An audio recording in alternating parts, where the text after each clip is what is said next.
तजुर्बा कहता है वक्त अगर बुरा हो तो सब आजमाने लगते हैं, बड़ों को भी छोटे आंख दिखाने लगते हैं। कभी जाकर देखना नए अमीरों के घर पर हर एक छोटी से छोटी चीज की कीमत बताने लगते हैं। जीवन में जो लोग साथ रहकर छल करे, धोखा दे, चुगली करे, बातों को गलत तरीके से किसी के सामने रखे, ऐसे लोगों को अपनी जिंदगी से हमेशा दूर रखना।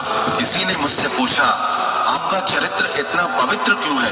मैंने कहा, जिसने जैसा सोच लिया हम वैसे हैं, बाकी मेरा रब जानता है कि हम कैसे हैं। अगर आपकी किसी से बहुत दिनों से बात नहीं हो रही तो उसको कॉल करके या मैसेज करके पूछ लीजिए कि वो जिंदा है या मर गया है। अगर वो जिंदा है तो यकीन मानिए उसके लिए आप मर गए हैं। प्रेम का मतलब तब तक समझ नहीं आता जब तक कोई आपके लिए तड़प रहा हो।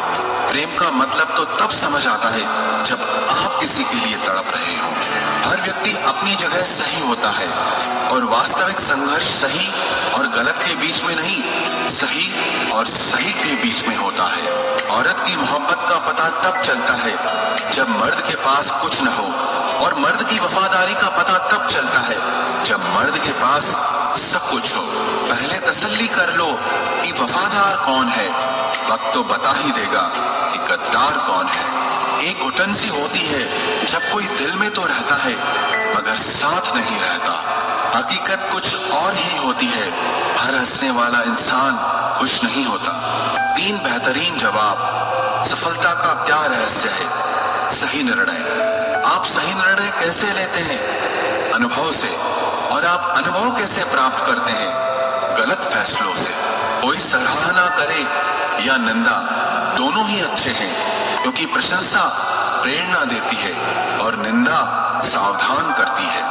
जी लो हर लम्हा, ये जिंदगी भरोसे के लायक नहीं है। दौलत तो विरासत में भी मिल सकती है, लेकिन पहचान अपने दम पर ही बनानी पड़ती है। बसा है जब सब में तू ही मेरे मालिक, तो कोई खरा और खोटा क्यों है?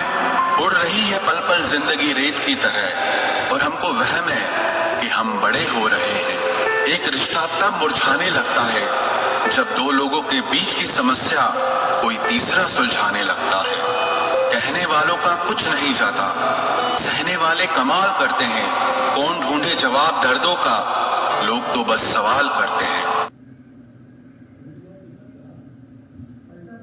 अच्छे लोगों के साथ हमेशा बुरा क्यों होता है? गीता में श्री कृष्ण ने दिया है अर्जुन को इसका जवाब। आपने महसूस किया होगा कि जो लोग अच्छे कर्म करते हैं वो परेशान रहते हैं, वहीं जो बुरे कर्म करते हैं वो खुशी से रह रहे होते हैं। अच्छे कर्म करने वाले परेशान होते हैं कि आखिर उन्हें इतनी परीक्षा क्यों देनी पड़ रही है, जबकि जो अधर्म की राह में हैं वो खुश हैं और जिंदगी का लुत्फ उठा रहे हैं। अगर आपके मन में भी ये सवाल आया है तो आज हम आपको इसका जवाब देंगे, लेकिन उससे पहले वीडियो को लाइक करके चैनल को सब्सक्राइब जरूर कर ले।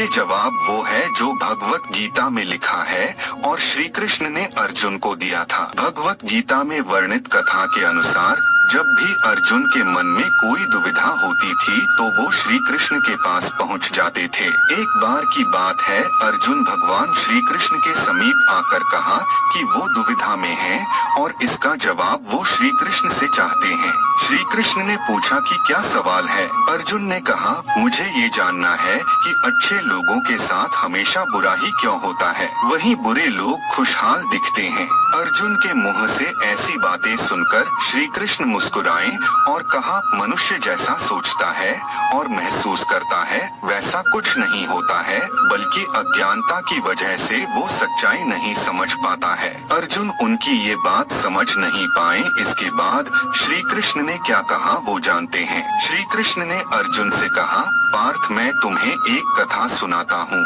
उसे सुनकर तुम समझ जाओगे कि हर प्राणी को उसके कर्म के हिसाब से ही फल मिलता है। प्रकृति हर किसी को अपनी राह चुनने का मौका देती है।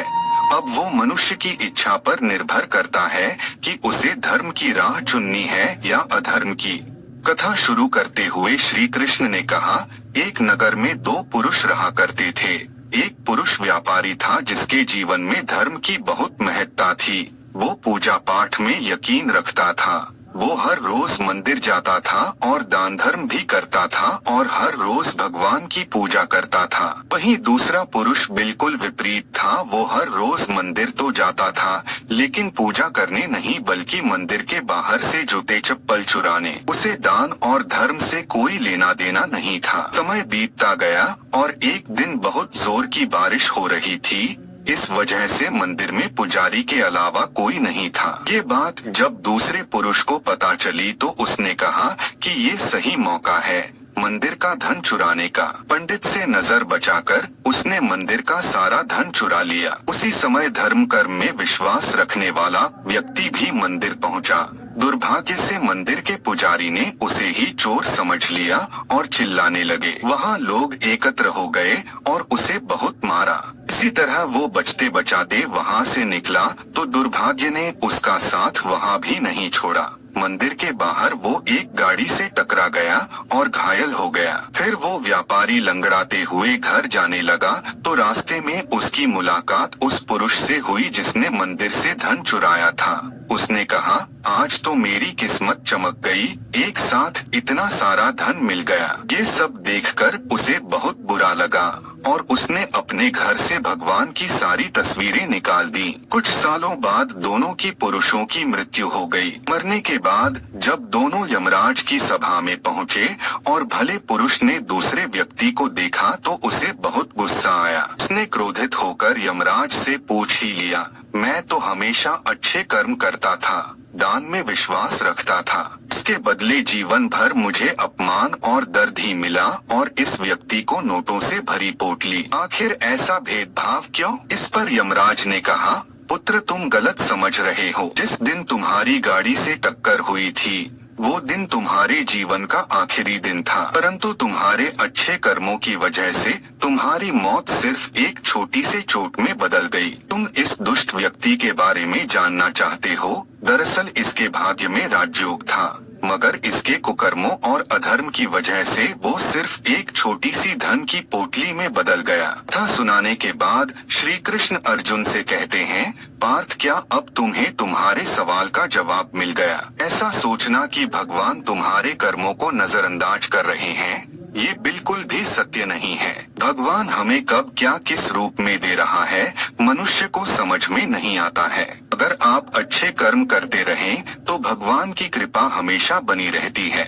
इसलिए अपने अच्छे कर्मों को बदलना नहीं चाहिए क्योंकि उसका फल हमें इसी जीवन में मिलता है। इसलिए मनुष्य का फर्ज है कि वो हमेशा अच्छे कर्म करते रहें क्योंकि श्री कृष्ण ने गीता में भी बताया है कि किसी के द्वारा किया गया कर्म बेकार नहीं जाता है, चाहे वो अच्छा हो या बुरा। धन्यवाद।